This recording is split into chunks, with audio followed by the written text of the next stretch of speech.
கற்றது உலகளவாகவும் கல்லாதது கைமண்ணளவாகவும் இருக்கட்டும். Dear RBI, உங்ககிட்ட ஒரு ரெக்வஸ்ட். இந்த வீடியோ வந்து ஆர்பிஐ இருக்கிற ஏதாவது ஒரு அஃபீஷியல்ஸ் பார்ப்பீங்க அப்படிங்கிற ஒரு மிகப்பெரிய நம்பிக்கையோட இந்த வீடியோ நான் எடுக்கணும் அப்படின்னு நான் வந்து யோசிச்சு இந்த வீடியோ எடுத்துட்டு இருக்கேன். அண்ட் அஃப்கோர்ஸ் இன்னைக்கு நான் உங்ககிட்ட என்ன பேச போகிறேன் அப்படின்னா ஜுவல் லோன்.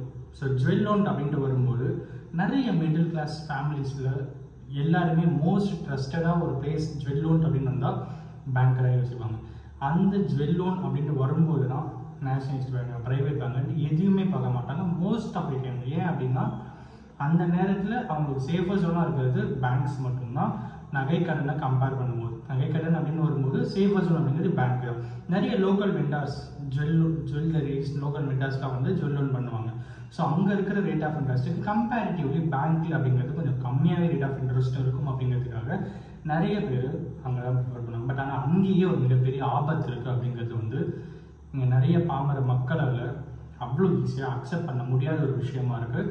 அது ஏன் அப்படிங்கிற எல்லா விஷயங்களும் தான் இந்த வீடியோ உங்ககிட்ட பேசணும் அப்படின்னு இருந்துச்சு. அண்ட் ரீசெண்ட் டைம்ஸில் ஒன் டே விட்டு ஒன் டே என்னால் வந்து வீடியோஸ் போஸ்ட் பண்ண முடிஞ்சிருக்கு. பிகாஸ் கொஞ்சம் டைம் கன்ஸ்ட்ரெயின்ட் பயங்கரமாகவே வந்து ஹெல்ப் ஆகிட்டு இருக்கு. என்னால் வந்து அவ்வளோ ஈஸியாக ஒரு விஷயம் நான் பிளான் பண்ணுற மாதிரி என்னால் வந்து டக்குன்னு பண்ண முடியாத சுச்சுவேஷன் கிரியேட் ஆகிட்டு இருக்கு. அதனால தான் எவ்வளோ பெரிய பிரேக், ஐ மீன் ஒன் டே விட்டு ஒன் டே அப்படின்ட்டு வீடியோ வந்துட்டுருக்கு. மோஸ்ட்லி அப்கமிங் டேஸில் அந்த கரெக்ஷனை அந்த ரெக்டிஃபிகேஷனை பண்ணுவேன் அப்படின்னு நான் வந்து நம்புகிறேன். ஓகேங்களா? I try my best again. திரும்பவும் நான் வந்து சேலஞ்சஸ் எதிர்த்து போராட டைம் அப்பப்போ வரும் இருக்குது. அது இப்போது இந்த சுச்சுவேஷன் இருக்குது அப்படின்னு நான் நினைக்கிறேன்.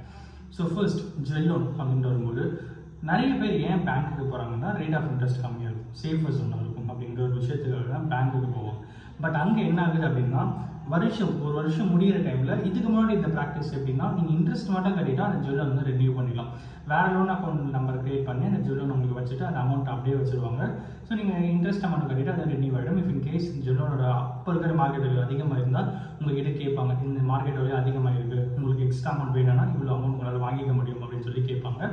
நிறைய பேர் வாங்குறவங்களும் இருக்காங்க, வாங்காதவங்களும் இருக்காங்க. ஸோ அது வந்து டிபெண்ட்ஸ். அப்படி இருக்கும்போது என்ன ஆகும் அப்படின்னு பார்த்தா இவ்வளோ நாள் அந்த ப்ராக்டிஸ்லாம் போயிட்டு இருக்கு. பட் ஆல் ஆஃப் திஸ் ஆகுனா இப்போ எப்படி போயிட்டுருக்கு அப்படின்னு பார்த்தீங்கன்னா நீங்கள் ஒரு ஜுவல் லோனை வச்சுட்டு நீங்கள் ரெனியூ பண்ண போனீங்கன்னா இன்ட்ரெஸ்ட்டை மட்டும் கட்டினா போகாது, இன்ட்ரெஸ்ட்டோட சேர்த்து அசலையும் சேர்த்து கட்டணும், பிரின்சிபலையும் கட்டணும், வட்டியும் கட்டணும். வட்டி அசல் ரெண்டுமே சேர்த்து கட்டினா தான் அந்த ஜுவல்லோட உங்களால் மீட்க முடியும். ரெனியூ பண்ண முடியாது, மீட்க மட்டும்தான் முடியும்.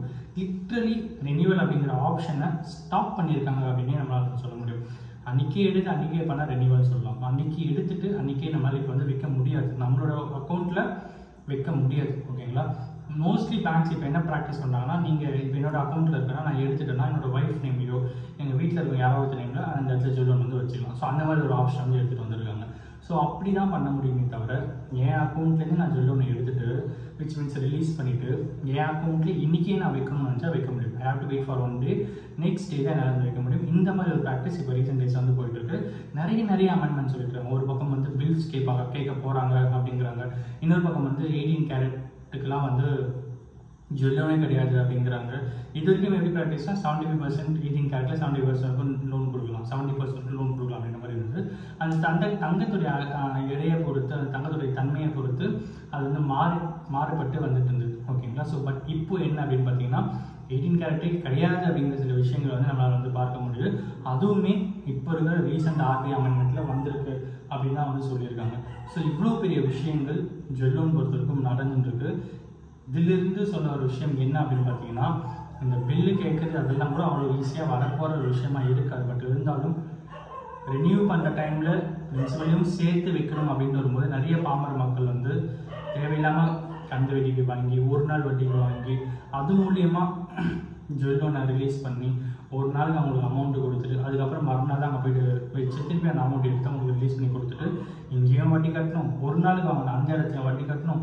இஃப் இன்கேஸ் அந்த ஒரு நாள் அப்படிங்கிறது 3 நாளாக மாறதுக்கு கூட வாய்ப்பு இருக்கும். எப்போ அப்படின்னு பார்த்தீங்கன்னா second Saturday Sunday, fourth Saturday Sunday, அப்புறம் ஃபெஸ்டிவல் டைம்ஸ் இந்த மாதிரிலாம் வர டைமில் அது எக்ஸ்டெண்ட் ஆகும்போது பேங்க்குக்கும் வட்டி கட்டணும், வெளியே இருக்கிற கந்து வட்டிக்காரங்களுக்கும் வட்டி கட்டணும் அப்படிங்கிற சுச்சுவேஷன் வந்து நிறைய பேர் கிரியேட் ஆகிருக்கு. அண்ட் இதெல்லாம் தாண்டி இந்த மாதிரி சுச்சுவேஷன் வெளியே வரணும்னா பேங்க்ஸ் கொஞ்சம் கன்சிடர் பண்ணி ஆர்பிஐ ரூல்ஸை சில சேஞ்சஸ் எடுத்துகிட்டு வந்தால் நல்லாயிருக்கும் அப்படிங்கிறத வந்து இந்த வீடியோ மூலிமா நம்ம கிட்ட சொல்லணும் அப்படின்னு நினச்சேன். மகாத்மா காந்தி அவர்கள் சொன்ன ஒரு கோட் வந்து டிஎம்பி பேங்க்கில் அங்கே போட்டிருப்பாங்க. எக்கனாமிக்ஸ் படித்த ஸ்டூடெண்ட்ஸ் இருக்கேன், கன்சியூமர்ஸ் ஆர் தி கிங்ஸ் அப்படின்னு சொல்லிட்டு. ஸோ எப்பயுமே இங்கே கன்சியூமர்ஸை டிபெண்ட் பண்ணி தான் பிஸ்னஸே நடந்துருக்கு. இவ்வளோ பெரிய மார்க்கெட், இவ்வளோ பெரிய வேர்ல்டு அப்படின்ற வரும்போது கன்சியூமர்ஸை டிபெண்ட் பண்ணி தான் இருக்குது. இங்கே வந்து நான் பெரிய பிஸ்னஸ் மேன் அப்படிங்கிறதுக்காக வந்து I will not be a பெரிய பிஸ்னஸ் மேன். என்கிட்ட எத்தனை கஸ்டமர்ஸ் இருக்காங்க அந்த பொறுத்து தான் நான் பெரிய பிஸ்னஸ் மேனாக இல்லையா அப்படிங்கிறது தெரியும். ஸோ அப்படி இருக்கும்போது இங்கே இந்த மாதிரி ஒரு விஷயம் இருக்கும்போது இதெல்லாம் தாண்டி வெளியே வரணும் அப்படின்னா ஆர்பிஐ சில கன்சிடரேஷன்ஸ் கன்சியூமர்ஸ்க்காக, கிளைண்ட்ஸ்க்காக, கஸ்டமர்ஸ்க்காக, பேங்கிங் கஸ்டமர்ஸ்க்காக பண்ணால் நல்லாயிருக்கும் அப்படிங்கிற ஒரு பர்டிகுலர் விஷயத்தை அவங்களுக்கு நான் பேசணும் அப்படின்னு நினச்சேன். இன்னொரு விஷயம், ஒரு நல்ல விஷயம் சொல்லியிருக்காங்க, பட் அது ஒரு சிசினும் வராத ஒரு விஷயமா இருக்குது. அது என்ன அப்படின்னு பார்த்தீங்கன்னா வெள்ளிக்குமே வந்து ஃப்ளெக்ஸ் பண்ணலாம் அப்படிங்கிற ஒரு சுச்சுவேஷன் வந்து கிரியேட் ஆகும் அப்படின்னு சொல்லிட்டு யோசிக்கப்படுது. நான் நிறைய என்னோட பேங்கிங் ஃப்ரெண்ட்ஸ் கேட்கும்போது இது வரைக்கும் அது வரல அப்படின்னு சொல்லியிருக்காங்க. பட் மேபி ஃபியூச்சரில் அந்த மாதிரி ஒரு விஷயம் வரதுக்கும் வாய்ப்பு இருக்கும் அப்படிங்கிறாங்க. பணக்காரங்க நகை அடமானங்கிட்ட போனால் அவங்களுக்கு ஒருத்தர் மேலே ஒரு டைமில் 1 கிலோ தங்கத்துக்கு மேலே வைக்க முடியாது அப்படின்ற ஒரு ரூலும் வந்திருக்கு. எனக்கு இருக்கிற பெரிய கொஷின் என்ன அப்படின்னு பார்த்தீங்கன்னா 1 கிலோ தங்கம் வச்சுருவங்க எவ்வளோ பேர் பேங்க்கில் லோனுக்கு போக போகிறாங்க? அவ்வளோ அசெட்ஸ் இருக்கிறவங்களுக்கு ஈஸியாக ஒரு அமௌண்ட் அவங்களால கிரியேட் பண்ண முடியுமோ அப்படிங்கிற எனக்கு ஒரு தாட். பட் எத்தனை பேர் அந்த மாதிரி போயிட்டு இருக்காங்க அப்படின்னு தெரியல. பட் அவங்களுக்கும் அந்த மாதிரி ஒரு ரிக்வஸ்ட், ஒரு விஷயம் இருக்குது அப்படிங்கிறதையும் இந்த வீடியோ உங்களுக்கு நான் சொல்லிக்கணும் அப்படின்னு நினச்சேன். எல்லாத்துக்கும் மேலே இந்த ரெனிவல் டைமில் இருக்க ஒரு சின்ன விஷயத்தை மட்டும் இல்லை, ஒரு பெரிய விஷயத்தை மட்டும் நீங்கள் கொஞ்சம் கன்சிடரேஷன் பண்ணிங்கன்னா நல்லாயிருக்கும் அப்படிங்கிற ஒரு விஷயத்தை சொல்லி இந்த வீடியோ முடிச்சுக்கணும் அப்படின்னு. இந்த வீடியோ எல்லாம் ஒருத்தருக்கு நாலேஜ் சொல்லி நான் நம்புகிறேன். Thank you so much.